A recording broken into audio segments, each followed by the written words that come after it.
We are going to win this on Tuesday. Thank you, Mr. Governor. We're going to win. Thank you very much. You have a great governor in this state. He did a great job, and your attorney general, the whole group. Thank you, Glenn. What a job. So a very special hello to Virginia. I know it well, to put it mildly. And I'm thrilled to be back in this beautiful Commonwealth with thousands of proud, hardworking American patriots. That's what you are, you're patriots. And I'd like to begin with a very simple question for you to answer, if you don't mind. Are you better off now than you were 4 years ago? I've come today with a message of hope for all Americans. With your vote on Tuesday, that's a big day. You got to get out. We win. I'll tell you what. We win Virginia. We win the whole thing without question. The whole thing.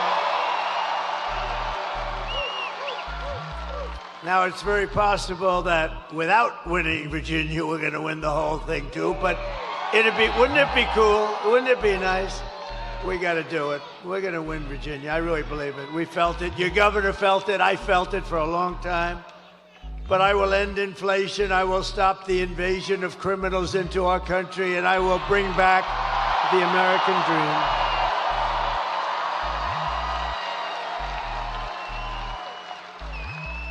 This is all you really need to know. Kamala, a low IQ person, broke it, and I will fix it. I promise I will fix it. Go quickly. It's going to go quickly. They've done a lot of damage, but it'll go quickly. America will be bigger, better, bolder, richer, safer, and stronger than ever before. And this election is a choice between whether you will have 4 more years of incompetence and failure, or whether we will begin the 4 greatest years in the history of our country. That's what's going to happen. And I'm asking you to be excited about the future again. Be excited. You know, it's hard for you to be excited. You watch what they've done to this country. It's hard. Just be excited. It's coming back, and it's going to come back fast. And I'm asking you, remember this, to dream big again. You're going to dream big, and we're going to do some incredible things, because this will be America's new golden age. It's going to be a golden age of America. We're going to get the stupid people out of here as quickly as possible. What they've done.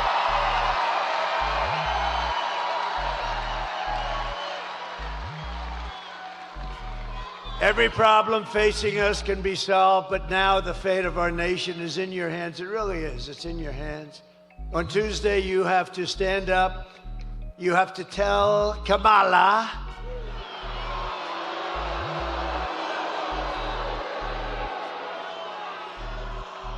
and you can't call her Harris. You know why? Because nobody knows. I mean, you say Harris. Who the hell is Harris? The whole thing doesn't work, so we'll just call her Kamala. You're going to tell her that you've had it, Kamala. You're the worst vice president in history. You're terrible at what you do. You've destroyed our country. Kamala, you're fired. Get the hell out of here.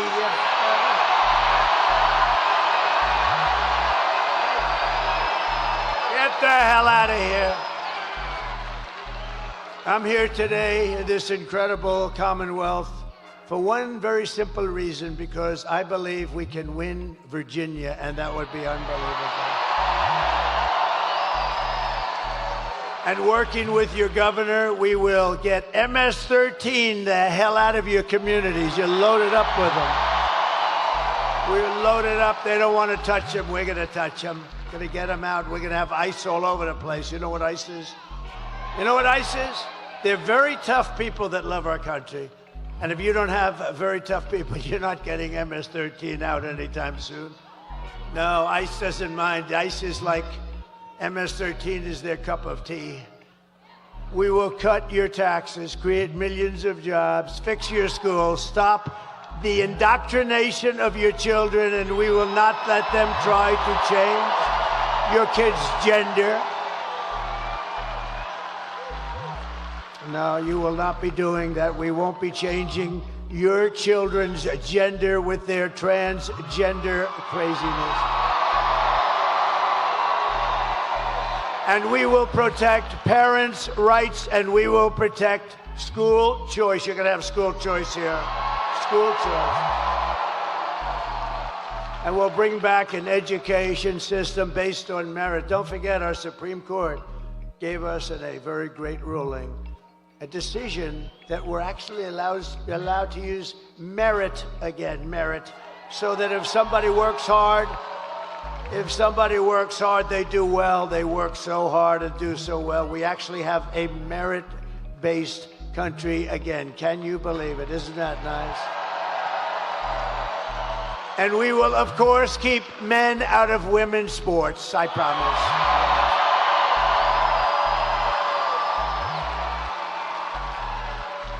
Last year, the radical left's gender insanity arrived right here in Salem when a man was allowed to transfer onto the Roanoke College women's swim team.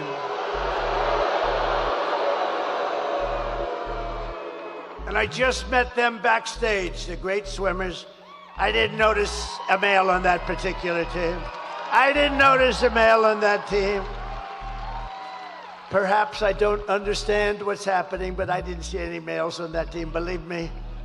But the brave members of the swim team stood up to the transgender fanatics, something new in our country.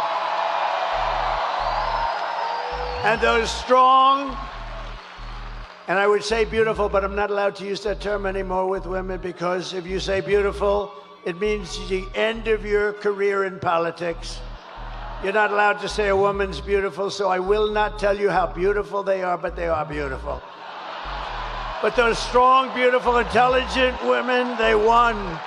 They won. And today we're joined by 7 of the great members, really championship, incredible swimmers of the Roanoke College women's swim team that have gotten a little publicity.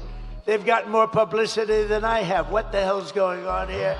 Including team captain Lily Mullins, a real champion. Come on up, ladies.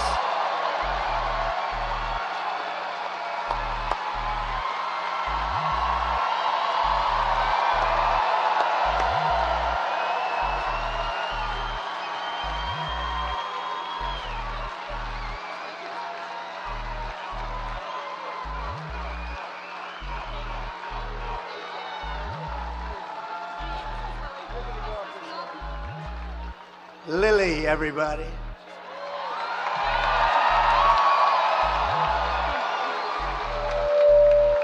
Sorry. Thank you so much, President Trump. As female athletes especially, we know that men have an inherent advantage over women in sports. And due to current policies, though, men are competing against women of all ages in all sports. Joe Biden and Kamala Harris have advocated for and pushed for this anti-woman sex-based discrimination to continue all over this country. And point blank, it's unfair. So I would like to thank you, President Trump, for standing with women and promising to protect the rights of all of us.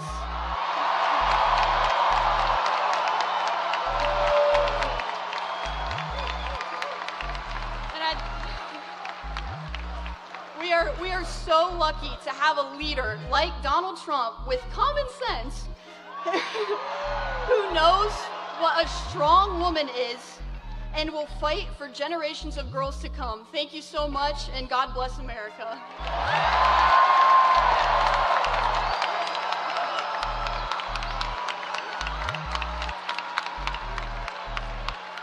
What a good job. Thank you, Lily. How about if we introduce each member of the team? Lily, can we do that? Come on up here. Just say your name and come on up, Lily. You handle it. All right. So I'm Lily Mullins. I'm Kate Pearson. I'm Katie Blankenship. I'm Juliana Morrow. I'm Hallie Short. I'm Susanna Price. And I'm Carter Satterfield.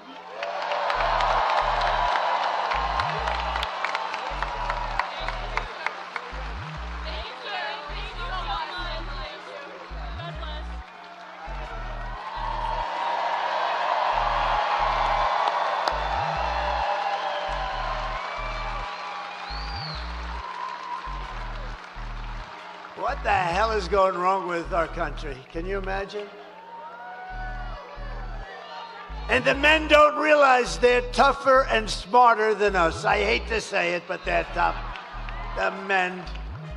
All right, that's a great job. Good job you did, Lily. Beautiful. Thank you very much, girls. Go win that championship now, please. So we're just 3 days away from the greatest political victory in the history of this country, probably in the history of the world. But we have to get you guys out. You got to get out. We have to get out. We want to win everything. We want to win the popular vote. We want to win everything. And, you know, it's always tough when you have California. They send out like 38 million ballots. They don't know where they go. Well, they actually do sort of know where they go, but they don't know where they go.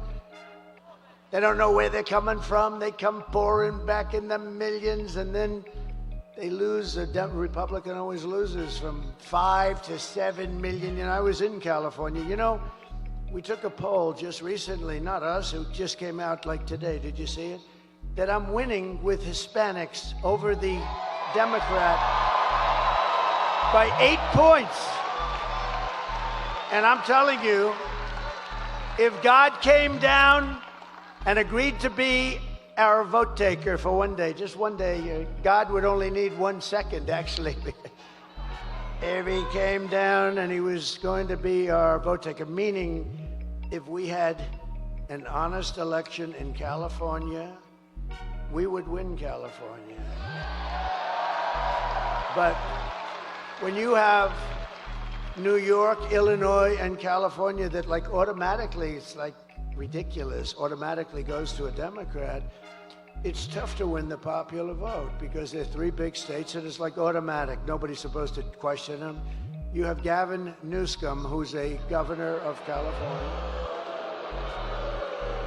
And he just signed a bill.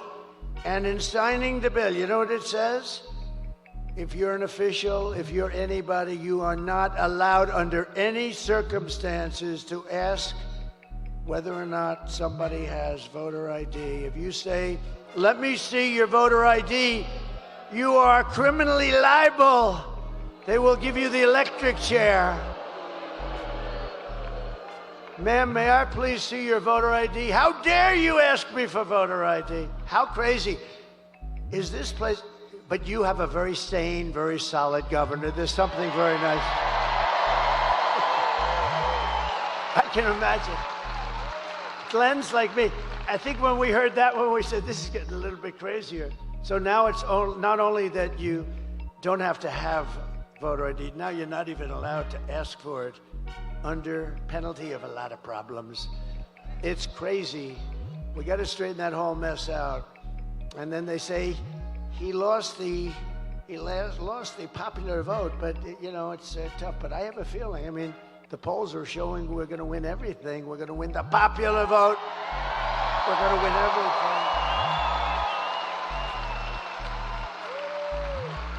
And I'd love to win the popular vote with them cheating. You know, let them cheat because that's what they do. They do it very well. They're very professional. But I think we have a really good chance to win the popular vote. And I think things are going to be very interesting.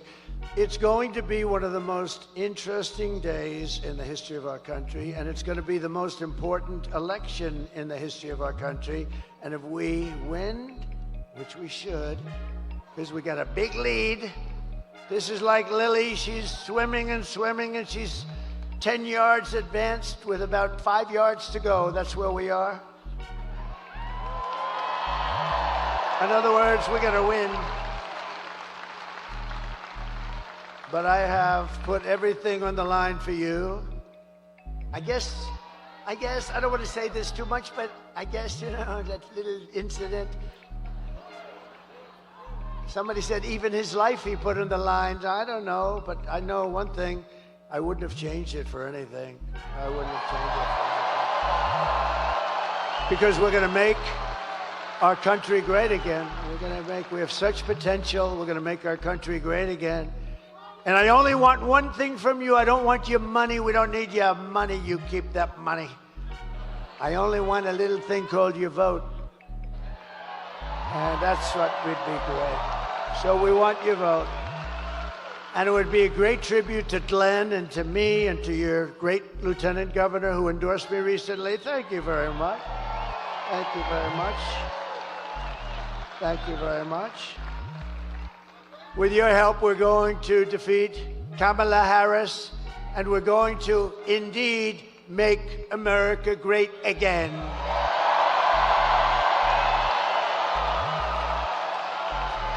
So yesterday was a big day. I can't believe this happened. I can't believe it happened, I don't think anybody can believe. I've never seen numbers like this in my life because it was announced that Kamala's economy is like in a depression. The worst numbers I've ever seen, the worst numbers in many, many, many years. Kamala's economy added only 12,000 jobs. I've never heard of that before. Just by normal growth, you add 100 or 150. And for years, we've been looking, for many years, for decades, 200, 250,000. So yesterday it was announced that they added only 12,000. It's the lowest number in many years. But that's the good part. That's the good part for them because we lost nearly 30,000 private sector jobs along with nearly 50,000 manufacturing jobs in 1 month. This is not recession stuff. This is depression. I hate to tell you that. Under Kamala's catastrophic agenda and Crooked Joe, but I don't even know. Is he still around? What the hell? In all fairness to him, you might have noticed I'm not a big fan. But he was running. I spent $150 million trying to defeat this guy. Think of it. And we were doing well. We had the debate. He didn't do great, but he did fine. We had the debate, and his numbers weren't great. And they walked into him and they said, we want you out. He said, I'm not going to get out. I got 14 million votes. You didn't get anything. We want you out, Joe. You're going out. Think of the consequences of this. This is a guy who's the president. He won it in the primaries. Whether you think he's great or horrible, it doesn't matter. He won it in the primaries, right? They would look at me. If we ever did that, they would say, this is a threat to democracy, right? Everything I do, he's a threat to democracy. If I walk 2 feet over in the road, he's a threat to these people are sick. Can you imagine if I walked into a president's office, said, we want you out? But, crazy Nancy, she's crazy as a bedbug. And I don't know, I think the Attorney General, maybe you can look at it. You have a great Attorney General. By the way, we just won a big case, Mr. Attorney General. We just won a big case. Because our Republicans have to activate a little bit. So did you know that Nancy Pelosi was a big investor in Visa? Okay, she started off with nothing, and now she's worth $200 million. Other than that, I think she's been quite honest. Her average pay was about $139,000 over those years. And now she's worth $200 million, but she's quite an honest woman. But Mr. Attorney General, I think this is most important for you. I don't know, maybe you can look at it. You touched that little Washington area a little bit, so maybe you can look at it. So she's a big investor in Visa, right? Big. I mean, she's got plenty of money, plenty of cash, and not a good woman. She's a bad woman. Bad woman. I think she hates our country, actually. When she impeached me, knowing that I did nothing wrong, I said, that's a bad woman. Bad. But she had Visa stock. She had Visa, big position of Visa, Mr. Attorney General. And guess what happened? She sold her whole stake. And then the following morning, the Department of Justice announced that we're doing a major investigation of Visa and the stock. So I don't know, maybe it's coincidence, Mr. Attorney General, but think of it. She has Visa stock. She sells, and the following, sold all of it. She had it for years. And the following morning, they announced a major investigation into Visa. You know what happened to that stock? It wasn't a pretty thing. So we'll check that out. I hope that he checks that out. Because you know what? She's a crook. And she's been doing that for years. She's been doing that crap for years. You ought to look at her. Under Kamala's catastrophic agenda, more than 100,000 manufacturing jobs. This was just announced yesterday. They've been wiped out since just the start of the year. These are our prime jobs. These are manufacturing jobs. These are the best jobs. 150,000 Americans joined the unemployment rolls. Can you imagine? This stuff is just all coming out. Remember, 818,000 jobs 2 months ago were fake. They put them in. It was going to be through the election. They put in 818,000 fake jobs, and they were going to announce and revise, biggest number ever. They were going to revise the numbers right after the election. These are crooks, okay? And fortunately, there was a whistleblower that couldn't stand it, and he blew the whistle, and we've learned. And now yesterday, with these numbers, we learned a revision down also of an extra 112,000 jobs. These are big numbers. You know, normally it's like 2,000 jobs, 4,000 jobs. It's almost 1 million jobs that were fake.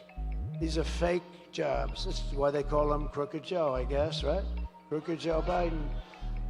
And so all of these jobs, and all of it was going to be announced right after the election. Could you imagine? You run in the election, you lose, and then they announce that they just screwed you for 1 million jobs in order to look better. And this is what we're dealing with in our country. This is what we're dealing with. 818,000 plus 112. Nearly 250,000 people dropped out of the labor force this month. How about that? That's like a depression. I never wanted to be Herbert Hoover, honestly. They say, who's your favorite president? I give them names. And I do like Ronald Reagan, right? I liked him. But they say, who's your favorite president? I tell you, he could have been a little tougher on trade, frankly.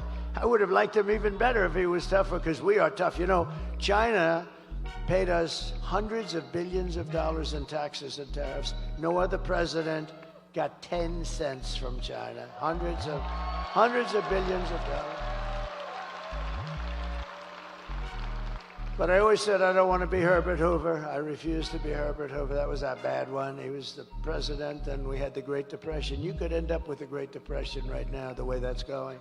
Nobody can believe the numbers. Everyone was shocked. I was shocked. I heard it, and I said, oh, TiVo, one of the greatest inventions in history, right? TiVo or its equivalent. Now they're going to use me in a damn ad. I got to be careful. You cannot use that for ad purpose. No, TiVo or its equivalent. You just play it back. I said, I must have misunderstood it. 12,000, and we lost hundreds of thousands of jobs. We cannot take 4 more years of these incompetent people running our country. And a statistic that's really terrible is 100% of all net job gains in the past year. In other words, all of the gains. You know where it went? To migrants, 100% of the gains. And the other stat that you have to see, and if you are an African American, you're not going to be happy with these numbers, but African American jobs have been decimated by the people that are coming into our country illegally, and they refuse to give the numbers. The fake news, look at all of that fake news. That's a lot. That's a lot. They must have heard that your governor is going to be here. He has done a job. He's not going to take it easily, because think of it. The numbers are so bad. They came in, and they come in illegally, and many are murderers, drug dealers, and criminals of all kinds. You know, the crime rate in Venezuela and other places where they come from all over the world. But the crime rates in many of these countries, all of the countries, is way down because they're giving us their criminals, they're bringing them into our country. But for African Americans, the job numbers are horrific, and they're not going to be announced until right after the election. I think people should demand, because I heard numbers that are so bad, and Hispanic Americans, great Hispanic Americans, I just had a poll, can you believe it? I'm leading the Democrats with Hispanics. That wasn't supposed to happen. You think that's shaking them up a little bit? That's not a number that was supposed to happen, but it does happen because they're great people and they know I know it. They're entrepreneurial, they're hardworking. And in many ways, I've faced them many times. They're brutal, they can be brutal. They're unbelievable, but you know what? They're starting to be affected too. But the African American population of this country is being decimated by the hundreds of thousands of people that just keep pouring through the open borders of stupid Kamala. And you know what? They should announce those numbers right now because before the election, because you won't have one black person that votes for Kamala. You won't have one, because when you see those numbers, you're going to know exactly what I'm talking about. That's just like they didn't want to announce these other numbers, but they had the whistleblower. Maybe there's going to be a whistleblower for what's happened to the job markets for hardworking, wonderful black people that have had jobs for years, for 20 years, and they have houses with mortgages on them and everything else. And what the hell's going to happen to them? So you ought to take a good look at what they're doing, because they're holding those numbers because they want to get the election over with. And I don't think it's going to matter. I think we're going to win anyway.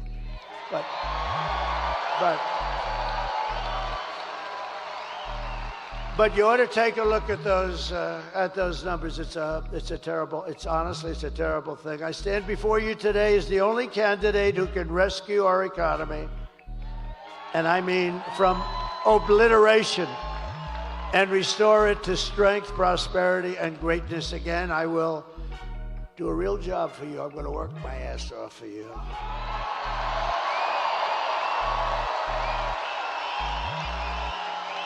And I didn't need this. I didn't need to be with you today. I could have been at a gorgeous beach in lots of places. I own some of the most beautiful beaches. I could have had that salt water from the oceans. I like oceanfront property best. I could have been standing on a beach, my beautiful white skin getting nice and tan, being smacked in the face by a wave loaded up with salt water. And I could have said, the hell with everything. I could have had the greatest life in the world. Instead, I got missing a little piece of my ear.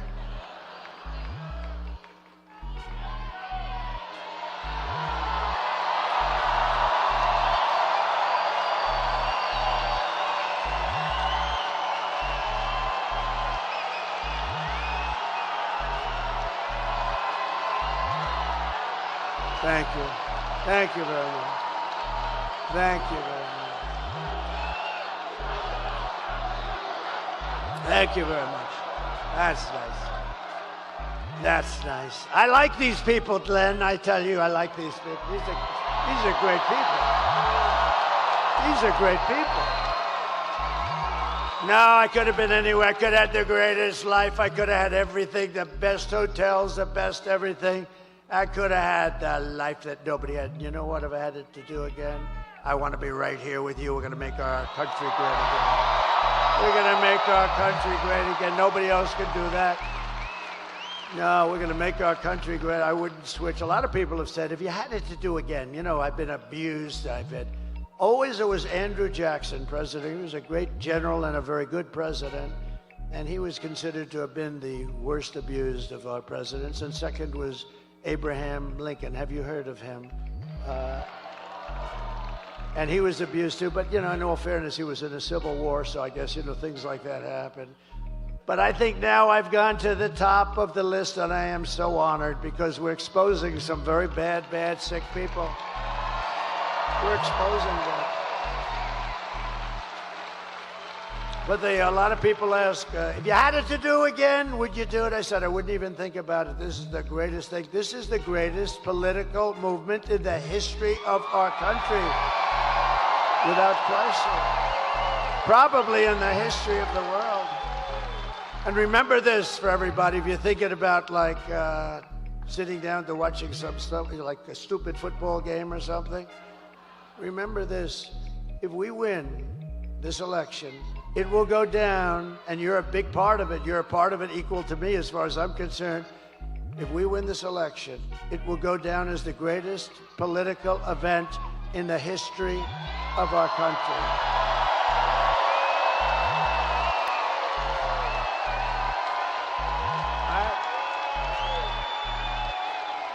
If my opponent knew how to fix the economy, it would already be fixed, right? Why didn't she do it? You ever see where she gets up and she's, we're going to do the, today she had a new thing. When I get to office, I've got this 3-4 months. Do it now. What's wrong with it? She says, when I get to office, she gives the worst news conferences I've ever seen. And they're the shortest too. They last for about like 2 questions. No, but she never does anything. If Kamala wins, you're 3 days away from the start of a 1929-style economic depression. You are. I'm in it. And if I win, you're 3 days away from the best jobs, the biggest paychecks, the brightest economic future that the world has ever seen. Kamala's inflation nightmare has cost the typical American family $30,000. And you know what they did? They screwed up my energy policies. And they spent money at levels that nobody's ever seen before, I will say. And now she wants to impose the largest tax hike in American history and raise your taxes by more than $3,000 a year. Congratulations, Virginia. You know, I've watched politics all my life and stuff, and I've been involved now in it for longer than I would have even thought, because I never thought I was going to run for office. I never thought I was going to run. And then one day I looked at how stupid everything was, because we are now, you know, we're really, it's not like conservative, liberal. They like to call themselves progressive, so I call them liberal specifically for that reason. But you know, it's not like progressive or conservative. We are the party of common sense, right? We need borders. We need walls. I built over 500 miles of wall. Walls work. 2 things work. What are they? Walls and wheels. Everything else is obsolete in about 15 minutes. They come up, sir, I have a new computer. Look at this. Oh, I said, that's beautiful. You get it? And about 3 weeks later, it's obsolete. Speaking of computers and brilliant people, Elon Musk, how good is he?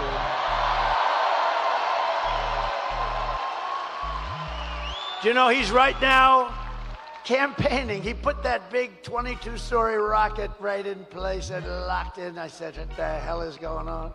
I saw it take off, and it was a beautiful white. I saw it landing. It was all burned to a crisp. Well, that's what you get when you travel at 10,000 miles an hour, I guess. They tell me the metal gets a little bit hot. It sort of burns the hell out of the paint. But he did something, because he's a friend of mine, but he gave us the greatest endorsement that you've ever heard. He said, our country, if Trump doesn't win, our country's not going to make it. We also got a great endorsement, the best from the Border Patrol. They gave us, they said he's the greatest president that we've ever had. I said, does that include George Washington and Abraham Lincoln? Yes, sir, it does. I said, that's okay, I'll take it. You can't. One guy got up and said, sir, you're the greatest president in my lifetime. He's about 40 years old. They said, that's not that good. I like the one with Lincoln and Washington better. But no, the Border Patrol they gave us, gave me, us, he gave us, they didn't just give me, we're on the same mindset. It's really, I view it as us actually more than I do me. But they gave us the best endorsement you've ever seen, and they said, she is incapable of doing anything.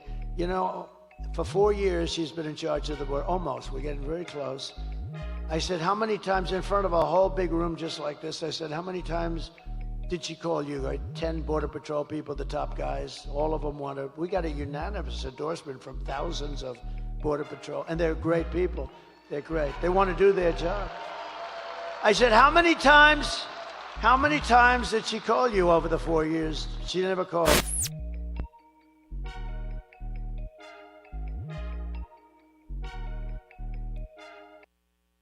Okay, this was not exact. I don't consider that a trip. This was a trip that a lot of the young guys over there with those beautiful girlfriends would like to take their girlfriend there for dinner. But you wouldn't want to go about 15 miles left of that. But she never called them once, and she never visited the border once, and she was in charge because Joe Biden appointed her. Now, she said, I'm not the border czar, but she just started saying that because the numbers are so bad. But she was in charge of the border. She never called Border Patrol one time. Think of that. Not one time. Never called them one time, never visited one time. And to me, it's the single greatest threat to our nation, far greater than those horrible numbers I just read out, far greater than inflation or the economy, because you're killing the fabric of our country. You're loading our country up with criminals and people from mental institutions, and no country can take it. So I want to thank the Border Patrol. I want to thank ICE. I want to thank all. But Elon, see, I weave. You know, this is a weave. It's all. And it always comes back. They used to say he's rambling. Now they say he's a genius. It's a weave. See the way?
And he felt it was more important, and he sends his regards.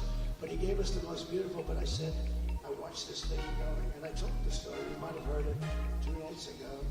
I'm on the phone with a very important guy. It wasn't Glenn. It wasn't your Attorney General or your Lieutenant Governor, because I wouldn't do that to them. But this guy was very, very, like one of the most important guys. And I'm watching the screen of the television. And I'm on the phone, and I say, could you hold on a minute? I'm seeing something that I don't know. That was the funniest rocket ship coming down. And I wasn't sure it was a science fiction movie I'm watching. And never saw this before. And I said, do you mind holding for a second? Thank you very much. I put the phone down, and I turned up the sound, and I said, man. I said, that's unbelievable. The bad part, by the way, I never picked the phone up again. And you know the really sad thing, he's so important, he's such a big guy, but because I was president, but maybe more importantly because I'm the leading candidate. Because I'm the leading candidate, the poor guy never hung up. Because 45 minutes later I picked up the phone, hello? And he said, oh. And you know, you press this so bad. They'll say, see, he's cognitively impaired. No. I'll let you know when that day happens. It's not going to happen for a long time.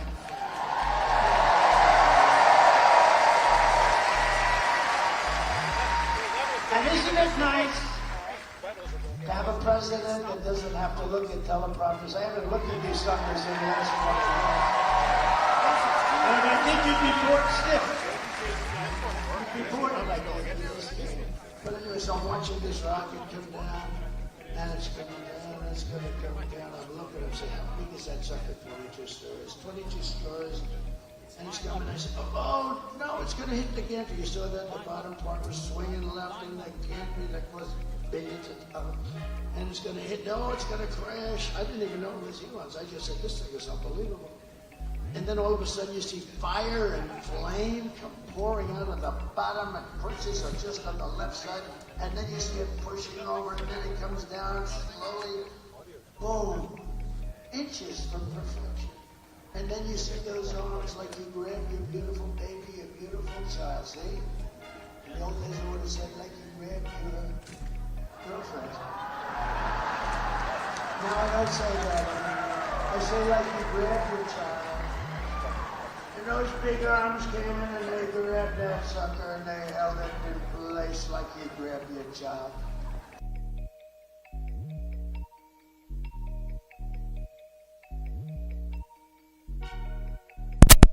The thing landed. You know, I'll tell you, it's nice to be president. At least leading candidate, too. Because I called him and he picked up immediately. If I wasn't there, I think I would have gotten a call back about 3 days later, maybe. But he picked up the phone. I said, was that you, Elon? Yeah. I said, can Russia do that? No. They won't be able to do it for many years. I said, what about China? Nope, they won't be able to do it for you. What about the U.S. other than you? Nope, they won't be able. They don't have the technology. How good is this guy? Right?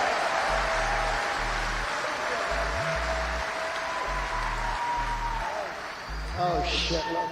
I'm looking at the back of my head. What the hell?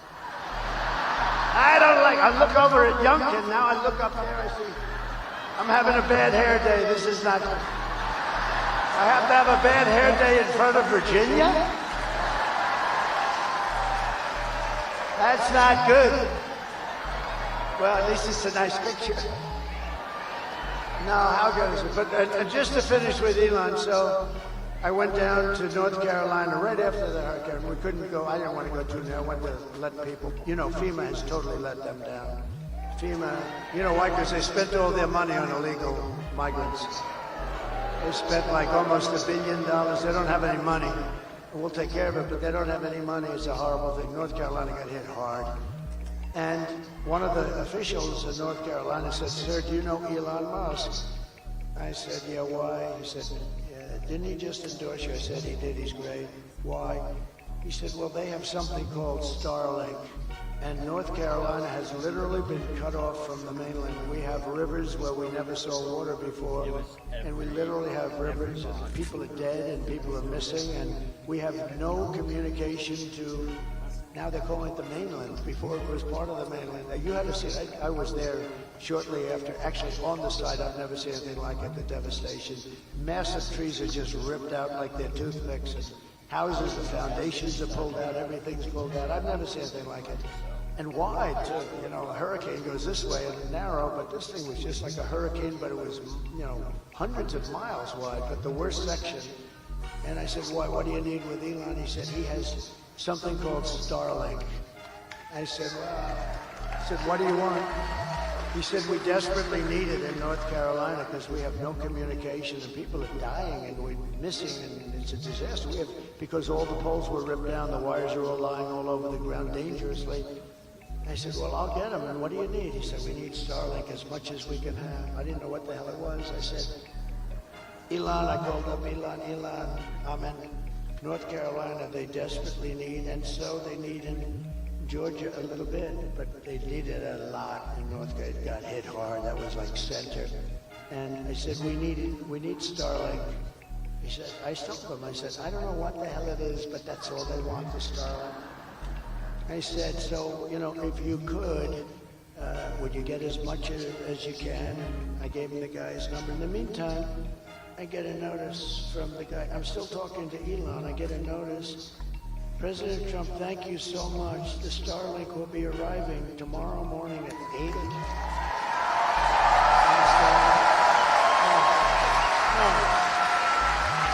No, but here's the point is, I wasn't even off the phone. So I'm talking to him, and I say, Elon, I just got a notice that Starlink is going to be arriving, but I'm talking to you on the phone. How the hell did you do that? He said, well, I have a very unusual way of communicating. I mean, I don't have to waste a lot of time on small talk, he tells me. I said, that's good. No, is that the coolest story though? So anyway, they got the Starlink, and it was a lifesaver. I mean, he's a great guy. We need our brilliant people. And another brilliant person, you know, and this is not easy for him, because they've been Democrats for about 5,000 years. RFK Jr., right?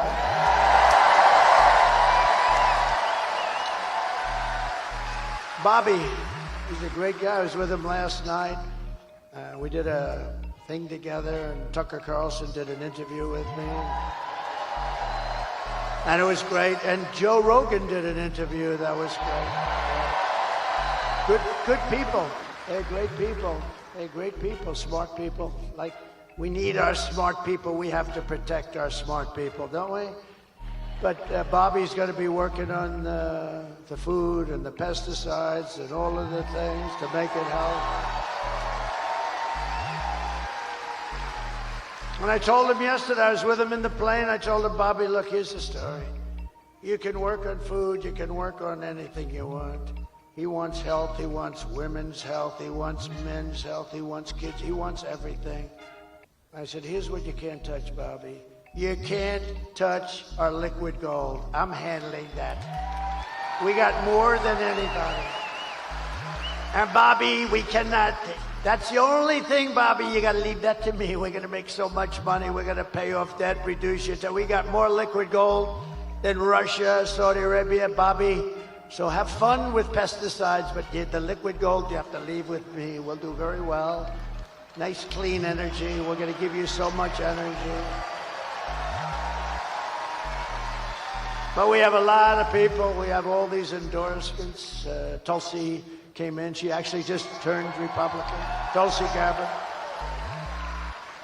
We have, Brett Favre. How about that? No, how nice was that? I was in Wisconsin. Brett Favre, he's a great guy. He has a hand, but he was a great guy. But that was a big one yesterday. It was something that was really nice. Hard for athletes to do it, as I said. But I will massively cut taxes for workers and small businesses, and we will have something called no tax on tips, no tax on overtime, and no tax on Social Security for our great seniors. And to lift up American families, I will protect and expand the child tax credit that we already created. And I will support a tax credit for family caregivers who take care of a parent or a loved one. Do you know? They're not spoken about. Angel moms and angel wives, a lot of great people. But you know that if they didn't exist, they take care of their son who may be horrifically wounded in an accident or in war.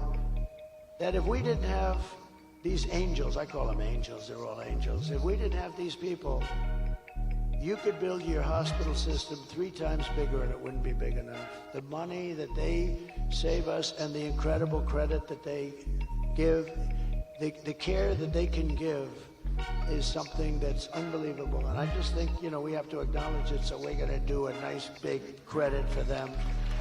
And they didn't even ask for it. They didn't ask for it. They don't ask for anything. They don't ask. A lot of people ask. Everybody asks for everything. Everybody wants. They want. They didn't want. They just want to take care of their beautiful baby. The baby may be 45 years old, maybe 40. To them, it's their baby. They want to take care of their baby. I mean, think of that. How incredible. And you could never give that kind of care in a hospital. I don't care what hospital you're talking about. You could never do what they do. But you'd have to triple your hospitals, and you wouldn't be able to do that. And it could never be what they give. So it's pretty amazing. So we're going to take care of them, right? It's going to be good. We have so much liquid gold. We'll just take a little bit of extra. Think of it. More than Saudi Arabia. And I had approved, and then Biden ended it, Anwar. Anwar is the biggest fund. It's in Alaska. The biggest, every president for years. Ronald Reagan couldn't get it done. Nobody could get it done. They all tried. I got it done, all set. This guy gets in. He gets in and he terminated it, like immediately he terminated it. But we're going to get that going. That would supply all of Asia. It would supply all parts of Europe. We would make so much money. We have such great wealth. But we have to use it. We don't need to buy our oil from Venezuela. Can you believe it? To rapidly reduce inflation, I will end Kamala's war on American energy, and we will drill, baby, drill. We're going to be drilling. We're going to be drilling. And I will cut your energy prices in half within 12 months, 50%. 12 months from January 20th, that's when we assume the office of president, assuming we win. We got to win. You got to get out. You got to vote. Crazier things have happened. You got to get out and vote. Otherwise, we didn't win anything yet. All we're doing is we have a nice lead. We're heading down the home stretch. But you got to get out. You got to vote. You got to bring everybody you know. Just make it. And by the way, the bigger the victory, the more it looks like we can do the kind of things we want. So. And as we rescue our economy, I will also restore our borders. We're going to restore them. You know, we had the safest borders. And would you drop, if you haven't, drop my all-time favorite chart. I love this chart. I love this chart. I wouldn't be here if it wasn't for this chart. Where the hell? I love it. I go to sleep with it every night. I hug it and I kiss it. My wife says, "What the hell are you doing with that damn chart?"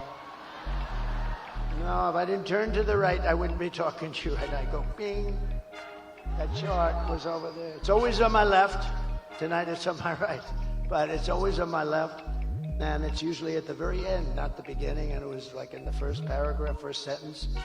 And I said, let me see the chart. I was talking about how well we did with illegal immigration, and that was what came down. I looked to the right. If I didn't look to the right, I wouldn't be looking at you at all right now. So it was pretty amazing. So I love that chart, but. So if you look at the arrow on the bottom, that's when I left office. That was the day I left office. That was the lowest in the history of the border illegal immigration. That was the lowest point. We had the border fixed. It was so good.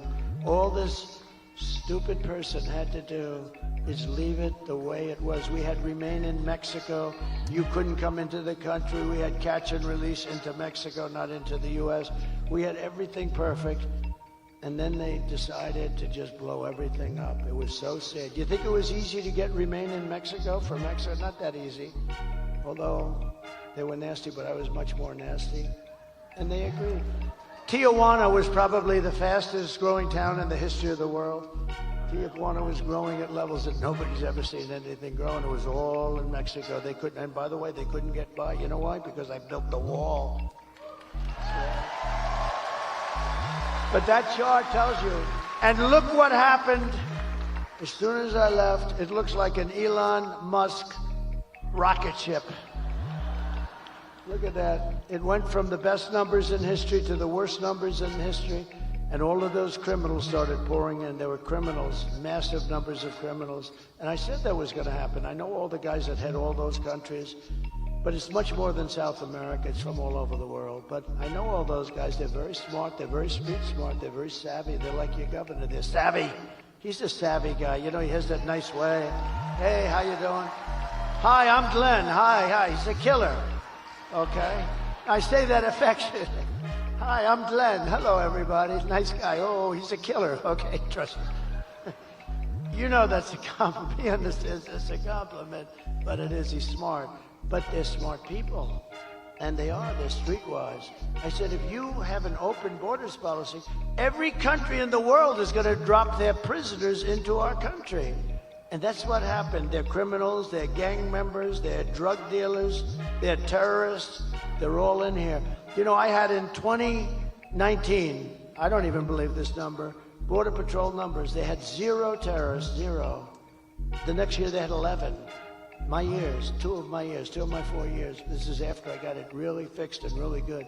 Think of it, 11, that's not a lot. It's dangerous, but it's not a lot. But they actually had 0. I don't even believe that. I think somebody had it, but they had it at 0. Now you look at it, they come in by the thousands. The worst terrorists in the world are in our country, from the Middle East, from all over. And nothing good's going to happen here. Nothing good is going to happen. These people are what they've done to our country is unthinkable.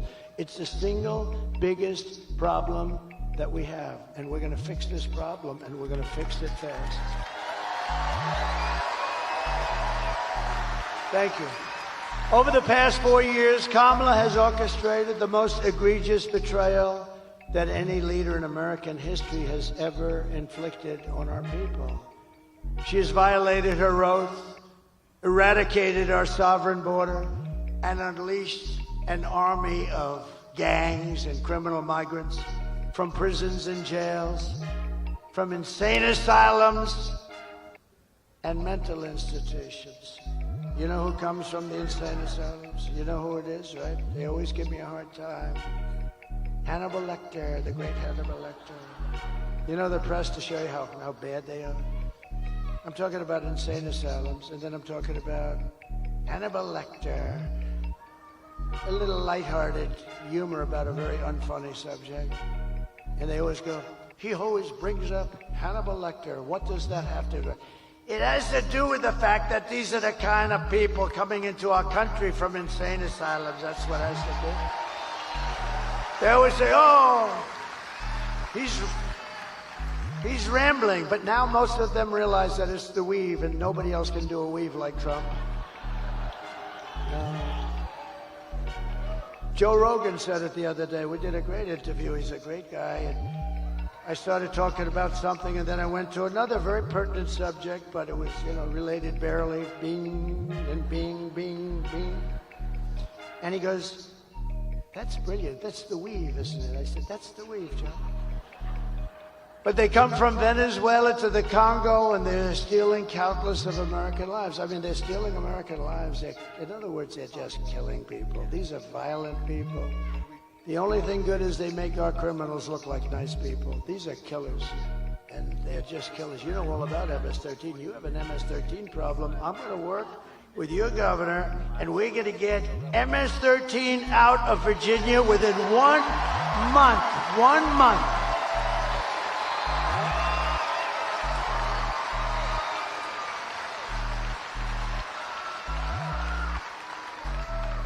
And you know what? She wants to defund ICE. Think of that. She wants to defund. If we didn't have ICE, I couldn't make that promise. I'll get them down here in force. They're going to clean out this state, and we're going to get them the hell out of here in 1 month. But today I want to hear directly from a mother, and I'd like you to just listen, because this is such a sad thing. This is brand new from a couple of days ago. And the people that I was in a room of people when they first put the tape on, because you have a lot to choose from. There's so much crime and so much horrible crime with the migrant crime. I call it migrant crime. And we saw that, and I had some of the toughest people, and like 75% of them were absolutely crying all over the place. These are men that probably haven't cried since they were a baby. Maybe they didn't cry even then. And they're crying all over the place. But I'd like you to take a look at this, and it's so unnecessary. It should have never happened. Please, thank you. Sunday night, I asked her to not stay up super late because of her coming to work with me in the morning first to do her summer school. She said, okay. I told her good night and I love you. I went to bed, not realizing that that was going to be the last time I saw her. We're best friends. Yeah. We're going to shake it again. I woke up to notice she wasn't in her bed. I'm in my heart trying not to lose my mind because I don't know where she is.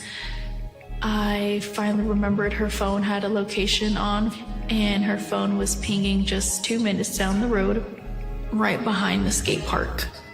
I I start driving to the direction the phone was being pinged at, and I see a couple cop cars with lights on. I see yellow tape, and immediately my heart drops and sinks to the bottom of my stomach. My daughter's hands and ankles were both bound.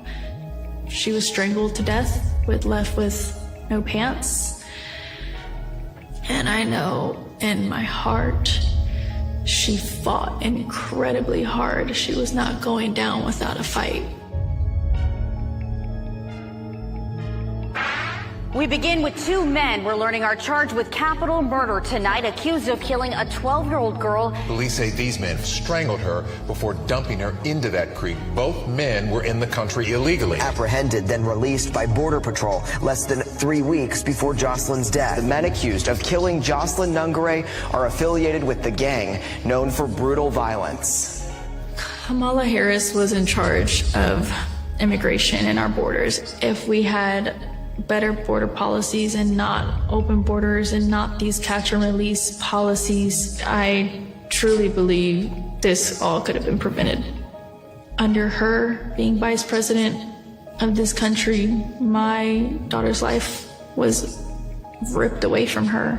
She had her entire life ahead of her. Happy birthday, dear Jocelyn. My daughter is 6 feet in the ground based off of policies that she allowed to keep.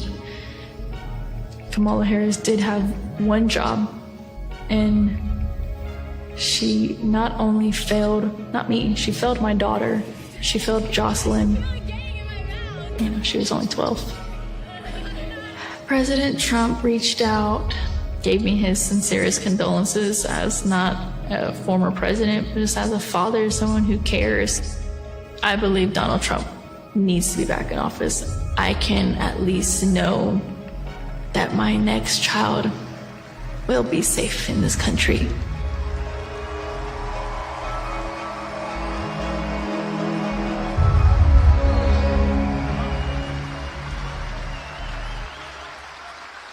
So sad, so unnecessary. Would have never happened if you had, like the chart shows you, would have never happened. What a sad, sad situation.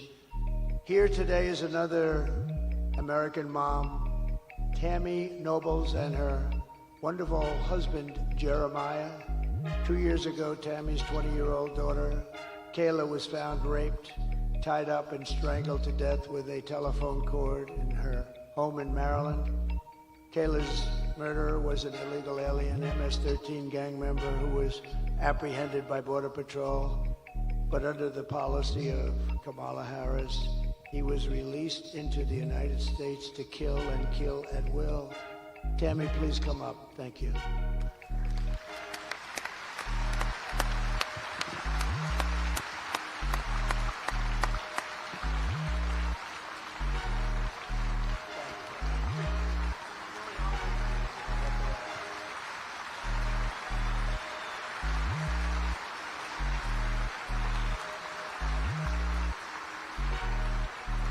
I would like to take this opportunity to thank President Trump for inviting me here today and bringing Kayla's story to all of you. He brings real people and real stories. Kayla celebrated her 20th birthday 3 days before she was murdered. She was struggling with autism and the obstacles. She finally found a job that she could do and that she could do well. She had 2 jobs. She loved animals, especially her cat Oreo. She loved going to church, and she loved God.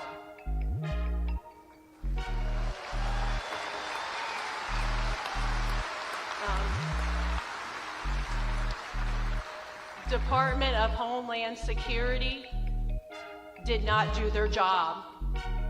Health and Human Services did not do their job. The Biden and Harris administration did not do their job. If they would have made that one phone call to El Salvador to know that her murderer was an MS-13 gang member, and had a criminal record in 2020 for illicit gang activity, my daughter would still be alive today, and he would not have been allowed to even cross this border.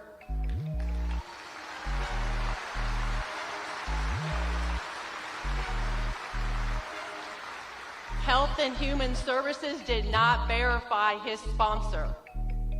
Under the Biden-Harris administration, ICE refused to retain him until DNA results came back. Guess where he got to go? Child Protective Services put him in an unsecured group home with other children and enrolled him into 2 different Maryland high schools. He was in school in Maryland with other people's children, putting those children at risk.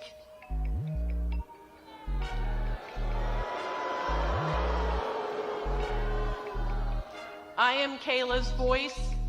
For those that have not voted yet, please think of Kayla and the countless others who lost their lives to an open border. Thank you.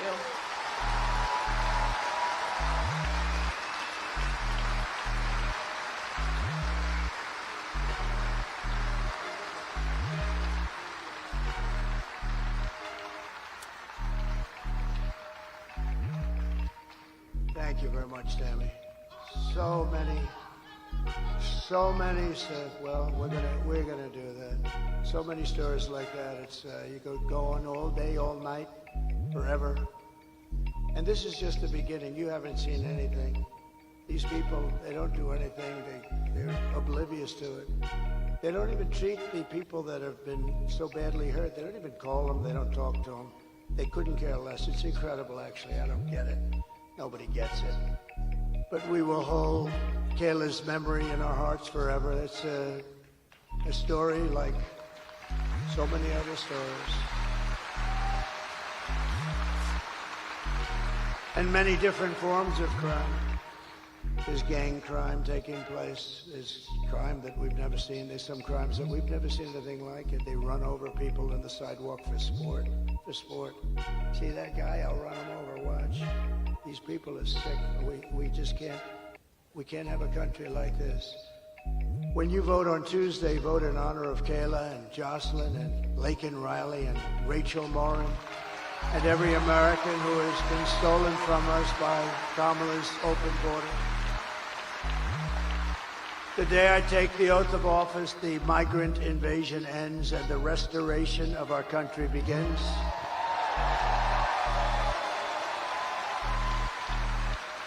Because the United States is now an occupied country. Think of this. Think of this.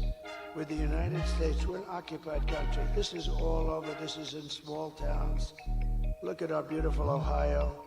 We have Springfield, where they dropped 30,000 illegal migrants into a 50,000 person town. Think of it. Now just think of it.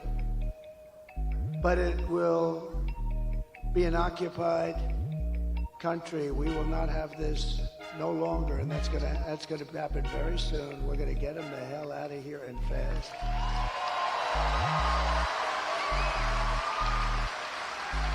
Look at Aurora in Colorado. You have a governor, unlike your governor. He's radical left. He's a lunatic. He's petrified because you have one of the toughest gangs in the world there, and they're taking over large swaths of Aurora and other places in Colorado and all over the country. November 5th, 2024 will be Liberation Day in America. It's going to be liberation. On day one, I will launch the largest deportation program of criminals in the history of America. I will rescue every city and town that has been invaded and conquered, and we will put the vicious and bloodthirsty criminals in jail or kick them the hell out of their country. We're going to get them out of our country. And to expedite removals of Tren de Aragua. This is said to be the most vicious gang anywhere in the world, although I think MS-13 gives it an awfully good shot. and other of these savage gangs, I will invoke the Alien Enemies Act of 1798.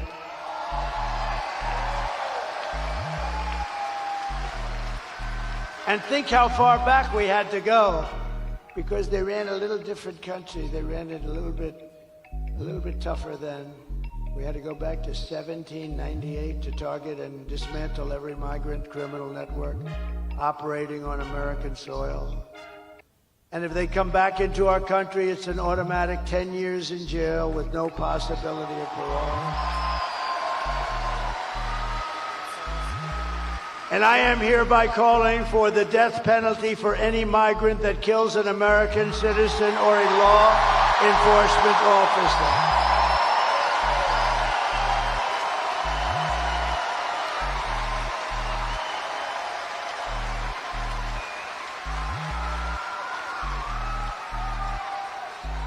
And we are going to protect our law enforcement officers. They protect us. They protect us, and we're going to protect them. We're going to protect them. And I will immediately ban all sanctuary cities in the United States of America. And despite all of the damage that Kamala has caused, she has spent the final week of her campaign comparing her political opponents to the most evil mass murderers in history. That's us. She compares us. Then, sleepy Joe Biden called our supporters garbage. Called you, me, all of us. Garbage. We're garbage. And then he tried to get out of it. Did you see he wanted to change the transcripts? Can you imagine? It's like 60 Minutes. It's like, he reminds me of 60 Minutes. Let's change their answers. You ever see that one before? She gave a bad answer. They took the answer out and they put another answer in. They haven't done that for me. But because I think it'll make you happy, I'll tell you right now, we just sued them yesterday for a lot of money. Because we consider it to be, Mr. Attorney General, election interference fraud. We have a good case. My response to Joe and Kamala is very simple. You can't lead America if you don't love Americans. You can't. They don't love them. And you can't be president if you hate the American people.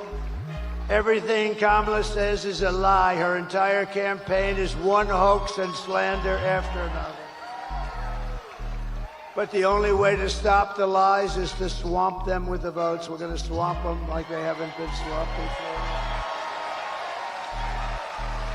Kamala has no vision, no ideas, and no solutions.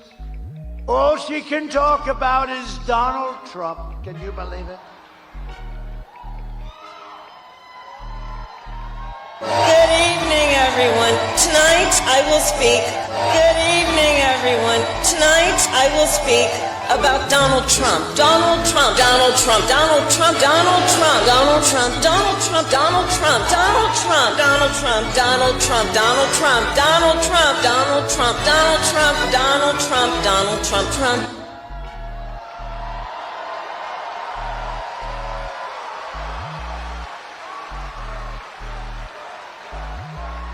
That was the other night. That was 2 nights ago. She's supposed to be talking about economic development, which she knows nothing about. She kept saying, Donald Trump this, Donald, she's crazy. She has got a massive and untreatable case of Trump derangement syndrome.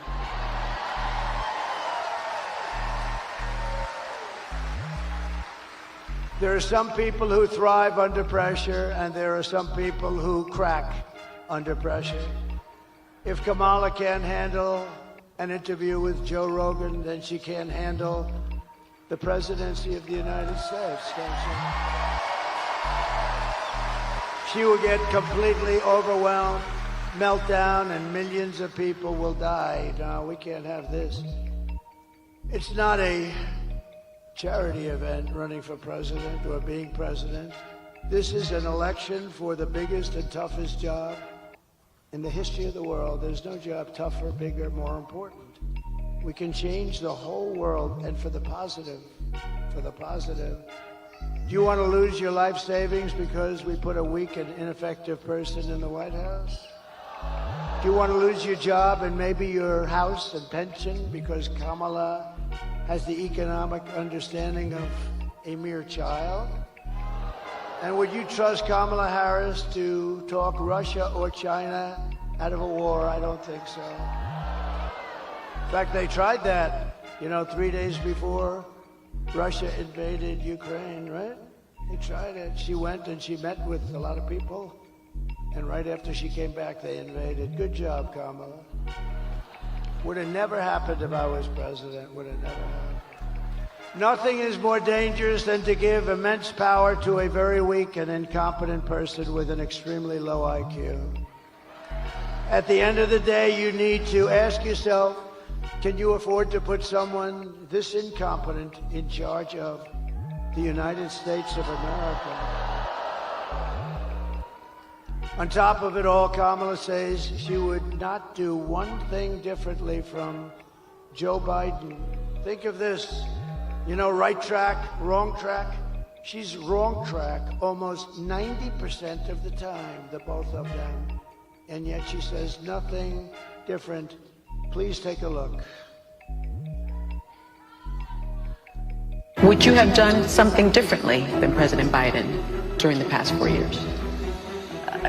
There is not a thing that comes to mind. I stood there on the tarmac watching you check your watch. The chaotic and deadly U.S. evacuation from Afghanistan stunned Americans and the world and cost the lives of 13 U.S. soldiers. Would you have done something differently? There is not a thing that comes to mind. More than 13,000 illegal immigrants convicted of murder have been caught at the border and then released into the United States. An Afghan national is in custody today after being accused of plotting an election day terrorist attack. The suspect entered the U.S. on a special immigrant visa. Gut-wrenching new details in the murder of Georgia nursing student Laken Riley. The illegal immigrant suspect, who cops say committed the heinous murder, is a Venezuelan national who crossed the unsecured southern border back in 2022. 2 men investigators say are in the country illegally from Venezuela are charged with capital murder in the death of Jocelyn Nungaray. A fifth illegal immigrant accused of attacking 2 New York City police officers over the weekend showed no remorse or regret. Would you have done something differently? There is not a thing that comes to mind. Only 18% say the economy is in excellent or good condition. US inflation has hit a new 40-year high, increasing by 9.1% over the financial year. Authorities saying Train Day Aragua, which has been linked with more than 100 criminal investigations here in the U.S., has now been found operating its criminal enterprise in apartment complexes. Were you the last person in the room? Yes.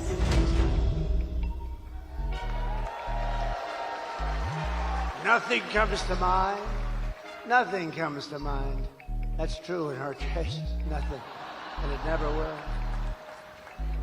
If you want to end this disaster, this horrible trip that we're on, get out and vote. Tuesday, just get out and vote. So we're pleased to be joined by a wonderful guy, and with this name, I really believe he's going to win for the Senate. Hung Cow. Do you know who Hung Cow is? Where is he? Come here. Come in. You're doing a great job. You're doing a great job.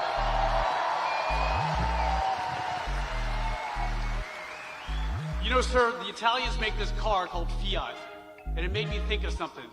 You know what Fiat stands for? Fix it again, Trump. Joe Biden and Kamala Harris broke it, and we need you to fix it again, Trump. Virginians, look to your left and look to your right. These are your American brothers and sisters. These are people I fought and bled for. These are people that President Trump took a bullet for. We're not done fighting for you.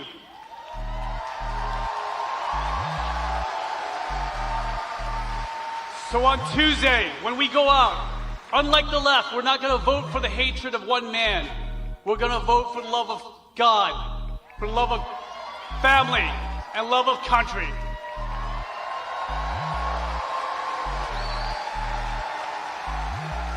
And Mr. President, we will deliver 13 electoral votes for you.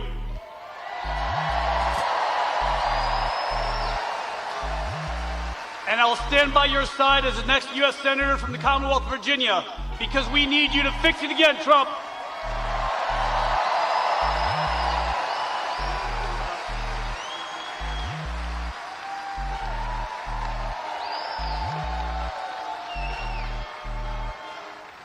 Thank you very much. He's going to do well. You got to get out, vote for him. It's a big deal, too. That would be a big one. And he deserves it. A great hero, you know. He's a great hero, great military hero. A man who's also a hero, in my book.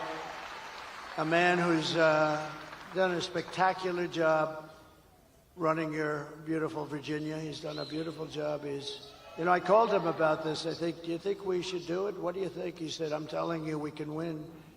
And he's worked so hard on this event. We spoke many, many times, Glenn, didn't we? Many, many times. And I just want to thank you. And I know you spoke before, but if you'd like to come up and say a couple of seconds, or you could just stay where the hell you are, Glenn. Come on up. Come on.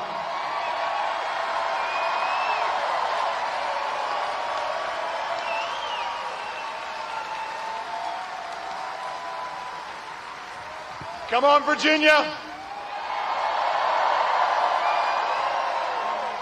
We had the greatest economy in the world, and Kamala Harris and Joe Biden broke it, and Donald Trump will fix it. We had the most secure border in the history of America, and Kamala Harris broke it, and Donald Trump will fix it. We had no wars. We didn't have war in Ukraine. We didn't have war in the Middle East, and China was not threatening Taiwan. Kamala Harris and Joe Biden broke it. Donald Trump will. My friends, America needs Donald Trump. Let's go win Virginia.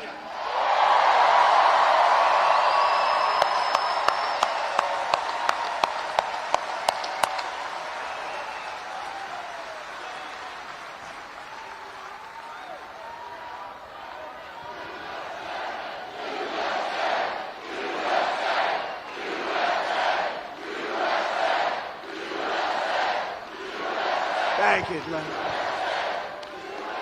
You got a great governor. You have a great governor and a great guy. Thank you very much. Also with us, Lieutenant Governor Winsome Sears, Lieutenant Governor. Thank you very much. Great honor to have you. Thank you very much. Your Attorney General, Jason. Where's Jason? What a job, Jason. What a job you're doing. Thank you, Jason. Good job. Good victory we had, too, huh? Had a big victory on the voting. That was at the Supreme Court. That was a good victory. Wow. Also, members of Congress, friends of mine, warriors, are always fighting and winning. We win a lot in Congress. Ben Klein and Morgan Griffith, thank you very much. And congressional candidate John McGuire. John, thank you very much, John. Good luck. And a special guy who's really doing a job, Rich Anderson, Virginia GOP chairman. Thank you, Rich. Good job. What do you think, Rich? We're going to make it? You're going to win here? Huh? You're about our work. We got to. Good job. Thank you, Rich, very much. And we have RNC Chair Michael Whatley is here. Michael Whatley. What a job he did. He's doing a job. Thank you, Michael. You know, Michael was the head of the GOP in a place called North Carolina, and we won it easily, and there was no theft. He had 601 lawyers working. I said, that's the guy I like for this. And I said, you don't have to worry about the votes. Just worry about the theft. And that's all I had, because we got plenty of votes. We got so many votes, but we want more. Michael, say hello, please. Just raise that beautiful hand. Thank you very much. He's doing a great job. And one of the greatest entrepreneurs in America, Mr. Steve Witkoff. He's a great gentleman. Thank you, Steve, wherever you may be. Thank you, Steve. Most generous guy. But here are the facts. Kamala is a radical, left Marxists rated even worse than crazy Bernie Sanders himself. Even worse than Pocahontas, I would say. Kamala destroyed our economy. She was an original creator of defund the police movement. Anybody that wants even defund the police for 1 day, 1 second is not worthy of being president of the United States. Kamala vowed to abolish ICE. She pledged to confiscate your guns and endorsed a total ban on handgun ownership. She wants to confiscate. She will confiscate your guns. Would anybody in the room or anybody outside, you have 25,000 people outside. I wish I could show them. Can we show them? Is there a way? Because they are outside, and I mean, they are the greatest people. We got 25,000. Is there anybody here that would like to give up their gun to Kamala?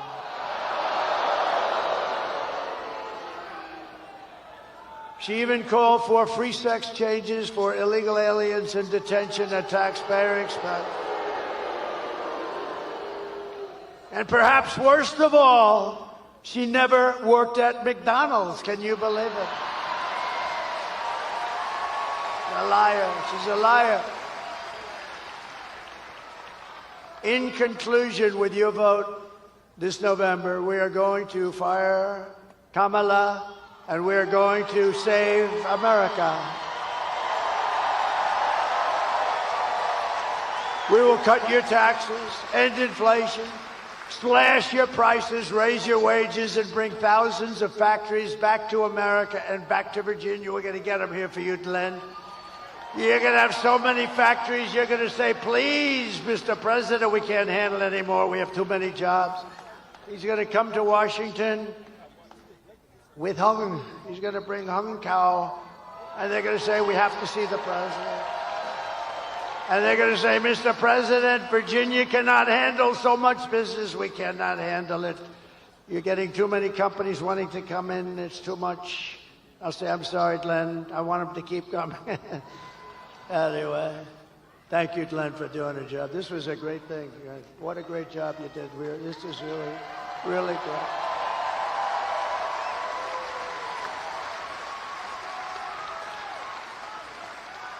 We will build American, we will buy American, and we will hire American.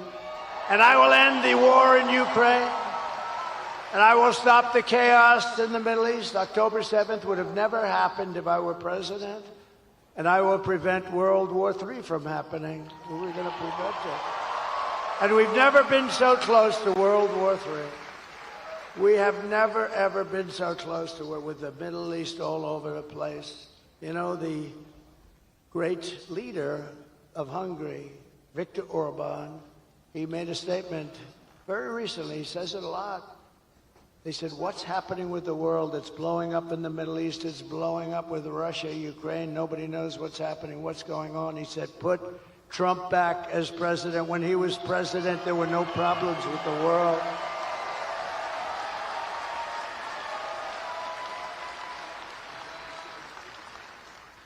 We will crush violent crime and give our police the support, protection, resources, and respect they so dearly deserve. And we will strengthen and modernize our military. I rebuilt our entire military. Then we gave a nice chunk of it to Afghanistan. How'd you like that? What a horrible time. I think it was the lowest point in the history of our country. 13 dead soldiers. I got to know their parents and relatives a lot, really well. They wouldn't even call them. They've never gotten one call from Kamala or Crooked Joe. Never got a call. Think of it. We left billions of dollars of equipment behind. They had a parade the other day. Wasn't that nice, showing our equipment that they got from the stupid American leader? They had a parade, yeah, through their main boulevard, showing brand new armored vehicles, brand new tanks, brand new goggles, you know? Thank you.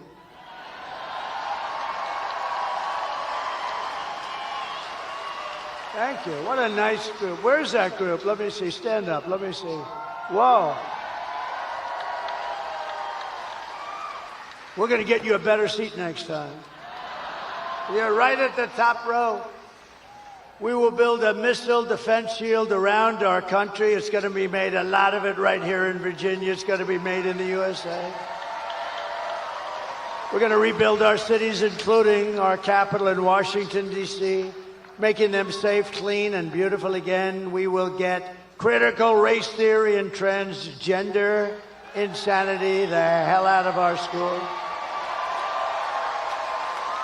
And we will teach our children to love our country, to honor our history, and to always respect our great American flag. I will defend religious liberty. I will restore free speech, and I will defend the right to keep and bear arms. After years of building up foreign nations, defending foreign borders, and protecting foreign lands, we are going to build up our nation, defend our borders, and protect our lands and our citizens. And we will stop illegal immigration once and for all. We will not be invaded. We will not be occupied. We will not be overrun. We will not be conquered. We will be a free and proud nation. Once again, everyone will prosper. Every family will thrive, and every day will be filled with opportunity and hope and our beautiful American dream. We're going to have our American dream back very soon. But for that to happen, we must defeat Kamala Harris and stop her radical left agenda with a landslide that is too big to rig. You have to get out and vote. That's all you have to do. I'm one of the few politicians that comes up. Can you believe I'm calling myself a politician? I just realized that's a terrible thing to say. But I'm one of the few politicians that, I don't want your money, I don't want anything. I just want that vote. You got to get out and vote. I don't want your money. For the past 9 years, we have been fighting against the most sinister and corrupt forces on earth. We have very, very evil people and forces. With your vote in this election, you can show them once and for all that this nation does not belong to them. This nation belongs to you. It belongs to you and you. It was hardworking patriots like you who built this country. And 3 days from now, it is hardworking patriots like you who are going to save our country.